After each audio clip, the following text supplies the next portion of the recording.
Hi, everyone. I'm James Garbutt. And I'm Denny Dumas. And this is the Garbutt Dumas Real Estate Podcast.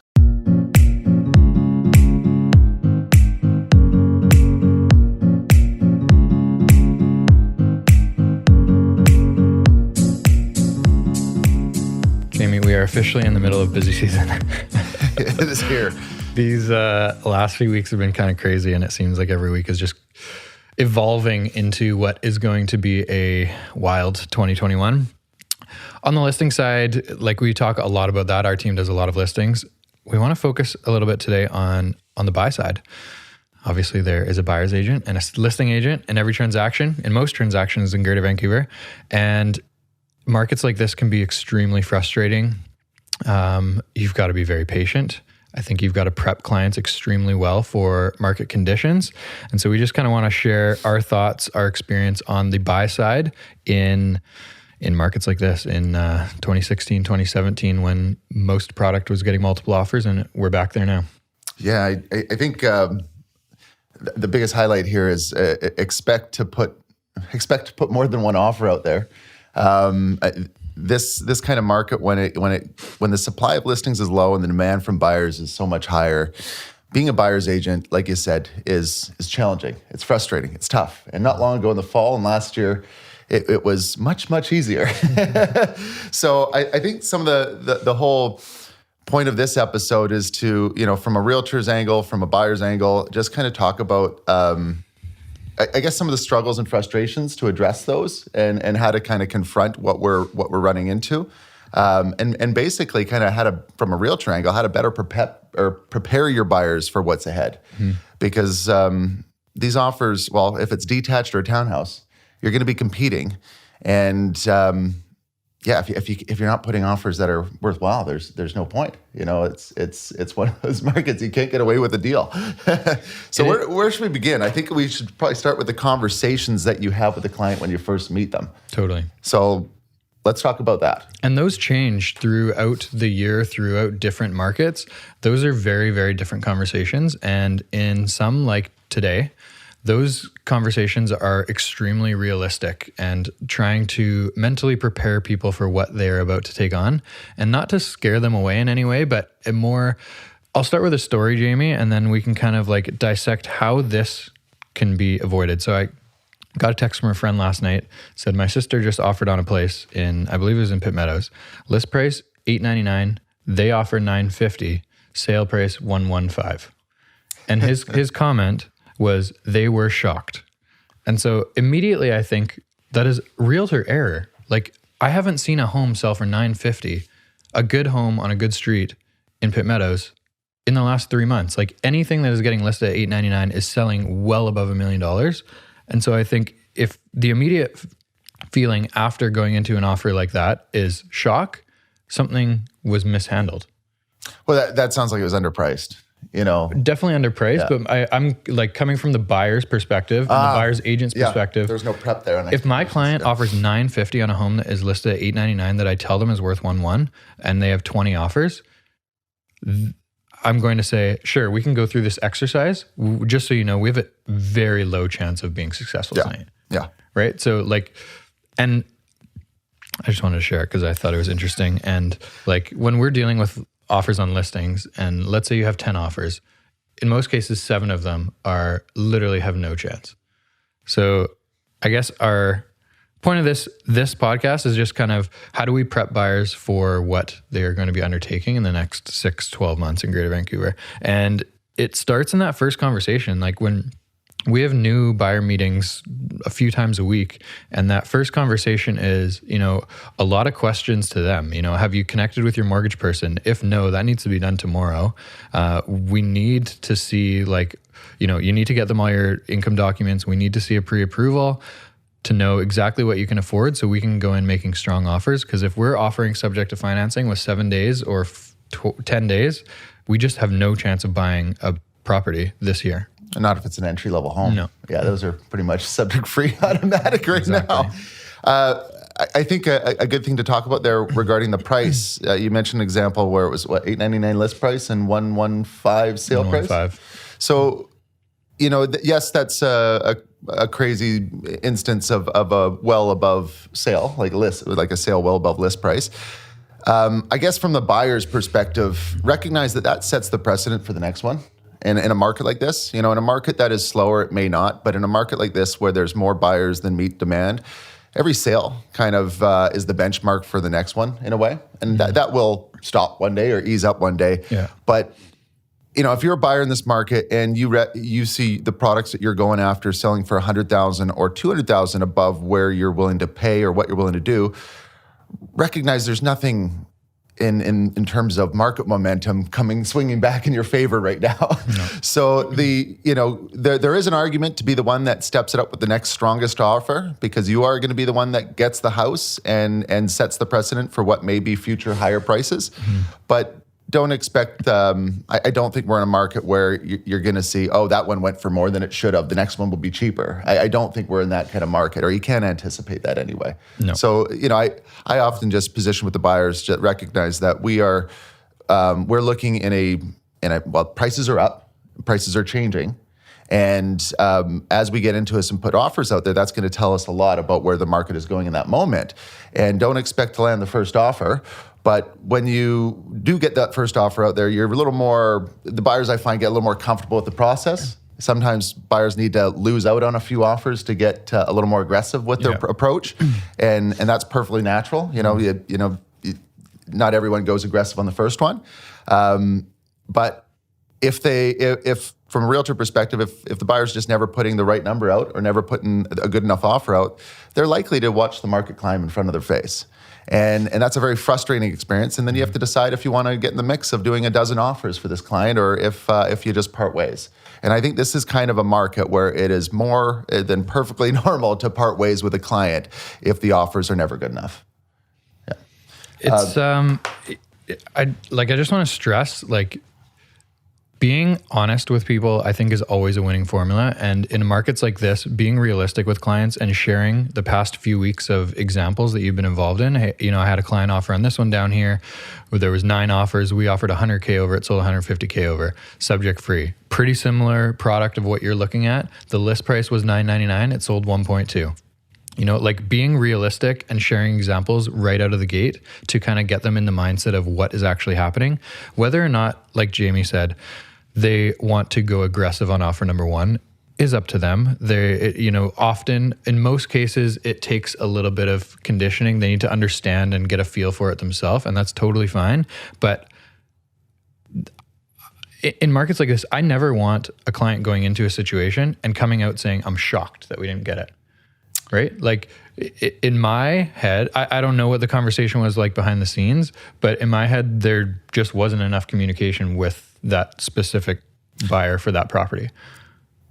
Yeah, if they're shocked, it sounds like it. Yeah. I think to kind of just come down from that shock, it's like the next one's not going to be easier. Exactly. You're going to be shocked a few times. So let's get used to it. Yeah.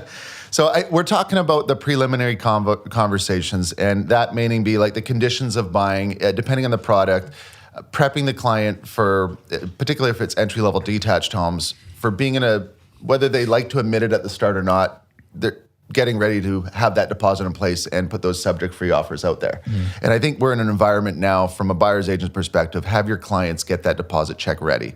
Yeah. Having a subject-free offer is one thing, having a subject-free offer with a deposit in hand is another. And that can be the difference maker on getting the place. For sure. So, prepping the client for the bidding war, then when you first put that offer out there and you experience a crazy situation, that you've automatically gained some trust from your client because you pre-called it. Totally. Separate from that, the financing side, knowing what you can afford and knowing the maximum of what you can afford. It's not just a good idea to have that number handy, but it is a good idea to also know that you're working with someone that is competent. And from a realtor's perspective, if we have a buyer working with a mortgage specialist that we know and trust, and that mortgage specialist says, this buyer's no problem at that price point. We can't get 100% certainty, but when they look at the ratios and the product, it fits well within their ratios and affordability. Mm-hmm. When we hear that from someone we know and trust, or someone that just focuses on mortgage, just a mortgage specialist that is very reputable, we have a little more faith in that subject-free offer going out there. Mm-hmm. If you are a buyer and you work with your bank and you work with an account manager or someone that is not strictly a mortgage specialist or just someone that is representing a single lending institution, it may be fine, but recognize that if you're putting subject-free offers out there and you're with an individual that's not used to that dynamic every day, it's going to be hard to take a verbal. It's going to be hard to wait a verbal response from that account manager or bank rep that you can put a safe subject-free offer out there. They're not if they don't deal with mortgages every day and they're not used to this crazy environment, they're likely not to communicate to your client in a way that gives them peace of mind, and you just don't have a ready-to-go plan B if that bank doesn't like this particular deal. Mm-hmm. So I guess what I'm kind of getting at is this is a market where if you're going to take the risk on putting a subject-free offer out there, and you are maybe offering at or close to the maximum of your budget, I think it's more important than ever to have a mortgage specialist that can shop around banks for you. And that doesn't mean you have to go with them. RBC is a great lender, and I don't think they use mortgage specialists. But if you're relying on RBC's word for your subject-free offer financing, and it doesn't go through, it's nice to have a plan B ready to go. And this is where this is coming from. So it's more important than ever to trust the verbal okay, and this is verbal, behind the person that is lending you money for your next purchase. Sound familiar, Carl? Did a podcast last night talking about a bad situation that a client was in because they didn't work with a mortgage professional. They worked with an account manager, but yeah, we seem to work our way out of it. And just recognize the account manager doesn't just do mortgages. And if you ask them, how long do you need for this approval? They're going to tell you 2 weeks. Yeah. And so right now we're saying, whose word do we trust the most when we say, hey, can they buy this house without a financing approval? Are they likely to get approved? Is there any concerns? And if the house is in reasonable condition and the mortgage specialist has experience and knows the income, they're going to be able to give you a good idea. If the house is dilapidated, fallen apart, old, weathered, mainly land value, recognize an appraiser might affect that. So just realize that a mortgage broker might be looking at affordability and price point and may not know the structure as well. But if the structure needs a ton of work and an appraiser walks through there and sees that, they might not give it a 30-year lifespan on the structure. They might give it a 15 or 10-year lifespan and then try to get a 30-year or 25-year amortization on your mortgage. It's not going to happen. Mm. Or try to get 20% down. That won't happen. So those are the rare instances of the really ugly homes. Mm.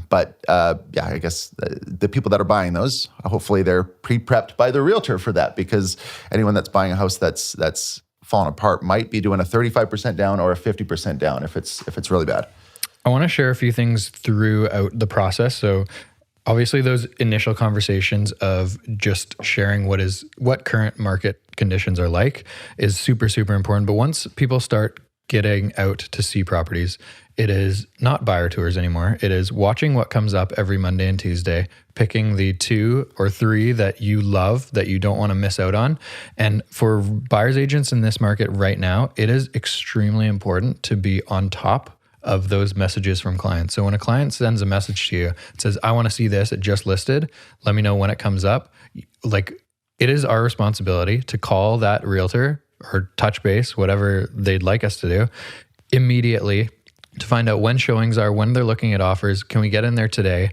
If no, when are first showings? How do we book an appointment? Showings are going to book up. You had one yesterday.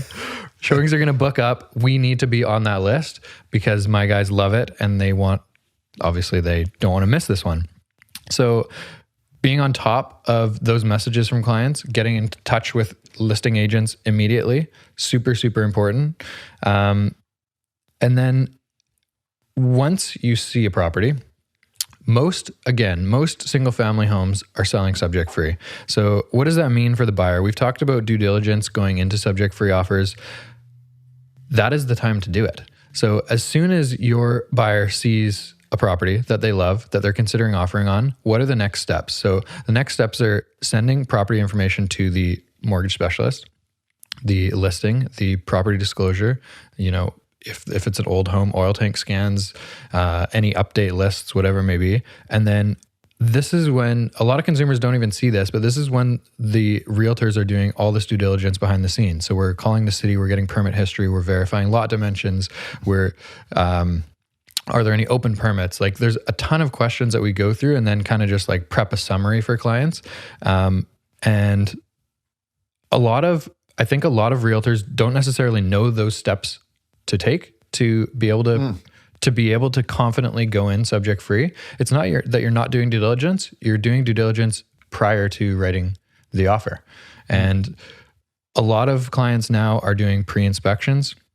So as I'm leaving a showing and someone loves something and we know that the offers are in 3 days, I'm calling any home inspector that I know and saying, hey, can you do Monday morning? No? Okay, next one. Can you do Monday morning? No, next one.